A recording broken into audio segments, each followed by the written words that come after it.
ഞങ്ങൾ എന്തെങ്കിലും ഒരു പരിപാടിക്ക് ഇൻവൈറ്റ് ചെയ്താൽ ഒന്നുകിൽ ആ പരിപാടി തുടങ്ങുന്നതിന് ഒരു അരമണിക്കൂർ മുന്നേ ഞങ്ങൾ അവിടെ എത്തും. അതല്ലാന്നുണ്ടെങ്കിൽ ആ പരിപാടി കഴിയാനാവുമ്പോഴായിരിക്കും അവിടെ എത്തുക.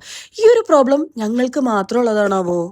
ഇന്നത്തെ പ്രോഗ്രാം ഉണ്ടല്ലോ, അനോമി മൂവി പ്രൊമോഷന്റെ ഭാഗമായിട്ട് ഭാവനയും ഫിലിം ക്രൂവും ഖത്തറിലെത്തിണ്ടായിരുന്നു. അതിലേക്ക് നമുക്കും ഉണ്ടായിരുന്നു ഇൻവിറ്റേഷൻ. ഭാവനയെ നേരിട്ട് കാണാൻ ഇത്രയും മൊഞ്ചുണ്ടെന്നോ എനിക്ക് അറിഞ്ഞൂടെന്നോ.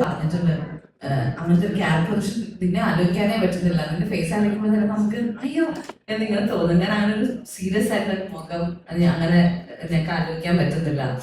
അപ്പൊ ഇവര് ഇങ്ങനെ സാര എന്നുള്ള ക്യാരക്ടറായിട്ട് വന്നപ്പോൾ എനിക്ക് ഉള്ളിൽ ഭയങ്കര എക്സൈറ്റിംഗ് ആയിരുന്നു. കാരണം ഇത് ഞാൻ അങ്ങനെ അധികം ചെയ്തിട്ടില്ലല്ലോ എന്നുള്ളൊരു കാര്യം.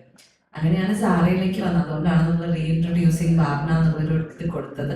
കാരണം ഇതുവരെ മലയാളത്തിൽ കണ്ടിട്ടില്ലാത്ത ഒരു മുഖം, ഒരു ക്യാരക്ടർ. അത് എന്റെ ഉള്ളിൽ എനിക്ക് അതിന്റെ പ്രോഗ്രാം കഴിഞ്ഞ് ഭാവനയുടെ കൂടെ ഒരു പിക്കൊക്കെ എടുത്ത് കിണുകിണ അങ്ങനെ അവസാനിപ്പിച്ചു.